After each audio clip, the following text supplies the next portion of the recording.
Berlin में overall मैं रहना प्रेफर करूँगा कि नहीं, ठीक है। Berlin is a very nice city. Berlin बड़ा पार्टी सिटी है।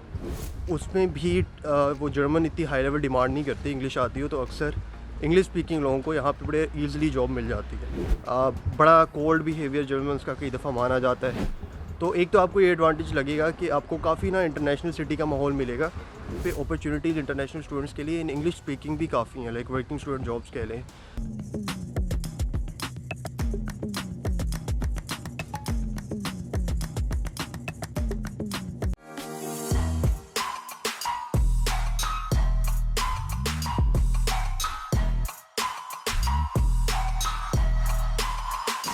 अस्सलाम वालेकुम। मैं अभी बर्लिन फिर रहा हूँ, ठीक है। और अक्सर लोग ना जो मुझे सवाल करते हैं वो कहते हैं जी हम ना बर्लिन आना चाह रहे हैं, ठीक है। क्योंकि बर्लिन यहाँ का एक तो कैपिटल सिटी है, दूसरा ज़्यादातर लोगों ने जब जर्मनी का सुनते हैं ऑटोमेटिकली उनके जहन में पता नहीं बर्लिन बैठा होता है। अब ये मुझे नहीं पता क्यों बैठा होता है, क्या रीज़न है। शायद कैपिटल है इस वजह से, या शायद लोगों को दूसरे से बाकी सिटीज़ की इतनी अवेयरनेस नहीं है उस वजह से। तो मैं थोड़ा सा डिस्कस करना चाह रहा था बर्लिन के बारे में कि बर्लिन में ओवरऑल मैं रहना प्रेफर करूँगा कि नहीं, ठीक है। हर किसी की ज़ाहिर बात है, अपनी अपनी प्रेफरेंसेस होती हैं। मैं 6 साल से जर्मनी हूँ, 6 से ज़्यादा होने वाले। तो मेरा क्या एक्सपीरियंस है अबाउट बर्लिन और about other cities of Germany और अबाउट उल्म या फिर म्यूनस्टर जहाँ पे मैं रहा हूँ मोस्ट ऑफ़ द टाइम जब से मैं जर्मनी था, ठीक है। तो पहली चीज़, first of all, Berlin is a very nice city. Berlin बड़ा पार्टी सिटी है। 2 से 3 महीने ओवरऑल मैं बर्लिन रहा हुआ हूँ ना इन 6 सालों में। तो अब अगर डिस्कस करें थोड़े प्रोज एंड कॉन्स बर्लिन के, पहला इसका जो एडवांटेज है वो ये है कि यार यहाँ पे डाइवर्सिटी इतनी ज़्यादा है कि आपको ये फ़ील नहीं होगा कि आप बहुत ही ना वो एक टिपिकल जर्मन माहौल में आ गए हो। बाय टिपिकल जर्मन माहौल आई मीन कि बड़ा कोल्ड बिहेवियर जर्मन्स का कई दफ़ा माना जाता है। विलेजेस में आप जाएंगे बड़े ना वो इतने ज़्यादा ओपन नहीं है। तो बर्लिन इन अ सेंस अब एक ऐसा सिटी बन चुका है जहाँ पे इतनी ज़्यादा डाइवर्सिटी हो चुकी है कि लोग इंटरनेशनल्स को लेकर इन्हें ये नहीं होता कि यार ये कहाँ से आ गया या मतलब किस टाइप की चीज़ें हैं ना। ये हर टाइप का बंदा, हर नस्ल का बंदा यहाँ पे रहता है। इसी वजह से यहाँ पे डाइवर्सिटी बहुत ज़्यादा होगी और अब जो बर्लिनर्स भी हैं इवन वो काफ़ी ओपन है। तो एक तो आपको ये एडवांटेज लगेगा कि आपको काफ़ी ना इंटरनेशनल सिटी का माहौल मिलेगा। उसका एक फ़ायदा क्या होता है? फ़ायदा ये होता है कि इंटरनेशनल सिटी में हमेशा जहाँ भी ज़्यादातर लोग हो जाए इधर उधर के, वहाँ पे इंग्लिश आपकी चल जाती है।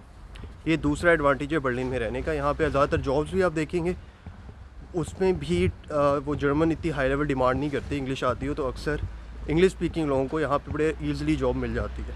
अच्छा, तो ये एक रीज़न है कि अक्सर इंटरनेशनल लोग जो होते हैं वो बड़े बड़े सिटीज़ की तरफ जाते हैं क्योंकि वहाँ पे जर्मन लैंग्वेज की इतनी स्ट्रिक्ट रिक्वायरमेंट होती नहीं है। तो बर्लिन को ये एडवांटेज भी है कि अगर आपको इंग्लिश नहीं भी आती, जर्मन नहीं भी आती, तभी आपका बड़ा अच्छा यहाँ पे ना रहना गुजरना बसर हो सकता है आपका थ्रू आउट। आप सारी उम्र बेशक इंग्लिश बोलते रहो, आपको इतने ज़्यादा मसले नहीं आएंगे, ठीक है, जो मैंने नोटिस किए। और काफ़ी मेरे दोस्त जो बर्लिन में रहते भी हैं वो इतनी ज़्यादा जर्मन नहीं बोलते, वो इंग्लिश में ही अपना सारा लाइक डेली एक्टिविटीज़ भी इंग्लिश में, जॉब वगैरह भी इंग्लिश में कर रहे होते हैं। तो दूसरा फ़ायदा मुझे ये लगता है बर्लिन का। एक और जो तीसरा फ़ायदा है मुझे बर्लिन का जो लगता है, बर्लिन एक ऐसा सिटी है जहाँ पे अपॉर्चुनिटीज़ इंटरनेशनल स्टूडेंट्स के लिए इन इंग्लिश स्पीकिंग भी काफ़ी हैं, लाइक वर्किंग स्टूडेंट जॉब्स कह लें या और इस टाइप की जॉब्स कह लें। तो इस टाइम का जो पार्ट टाइम वर्क है ना वो काफ़ी मिल जाता है आपको। उसमें जर्मन की भी ऑफकोर्स इतनी रिक्वायरमेंट नहीं होती। तो अक्सर स्टूडेंट शायद इसलिए भी जो बर्लिन को प्रेफर करते हैं कि यहाँ पर आएँ और मतलब इतने ज़्यादा उन्हें मसले ना आएँ, ठीक है। एक और चीज़ जो मेरे लिए इतना फ़ायदेमंद नहीं है लेकिन नॉर्मली वो फ़ायदेमंद होती है अक्सर लोगों के लिए, वो ये कि बर्लिन में पार्टी है, ठीक है। आपको ये सोया सिटी नहीं लगेगा जिस तरह most of the German cities. वहाँ पे आप जाएंगे तो 8 बजे के बाद ना बड़ा सन्नाटा सा हो जाता है। कहते हो यार मतलब क्या है ना 8 बजे के बाद ना कोई मार्केट खुली है, ना कोई इतना बंदा बुंदा बाहर आपको मिल रहा है। तो बड़ा ना एक क्या कहूँ, बड़ा एक रूखा सिटी। एग्जांपल मैं देता हूँ, इस्लामाबाद कराची, ठीक है। कराची वालों को ये शिकायत रहती है कि भाई कराची जागता रहता है, इस्लामाबाद वाले 8 बजे 9 बजे के बाद सो जाते हैं। यहाँ पे सिर्फ बर्लिन जागता है, बाकी जर्मनी के सारे सिटी इस्लामाबाद जैसी हैं, ठीक है। तो इस वजह से अगर आपको हल्ला गुल्ला पसंद है, बड़ी कोई पार्टी रौनक मेला पसंद है, तो Berlin is the city to live, ठीक है। ये तो हो गए जी कुछ प्रोज मेरी नज़र में ऑफ लिविंग इन बर्लिन। ज़ाहिर बात है कुछ और भी होंगे, मैं सारे तो डिस्कस नहीं कर रहा इस वीडियो में। ये जो मैं फ़ील कर रहा हूँ अभी तक, जो मेरी नज़र में कुछ प्रॉन्स हैं, मैं वो डिस्कस कर रहा हूँ। ये तो थी why I want to live in Berlin, ठीक है, 5 एडवांटेजेस। अगली वीडियो होगी वो इस बारे में होगा कि डिसएडवांटेजेस क्या हैं बर्लिन में रहने के, क्यों आप बर्लिन में ना आएँ अगर आपको ये वाले मसले हैं तो, ठीक है। तो उसमें हम डिस्कस करते हैं। स्टे ट्यून्ड, बटन दबाएँ और see you in the next vlog. अल्लाह हाफ़िज़।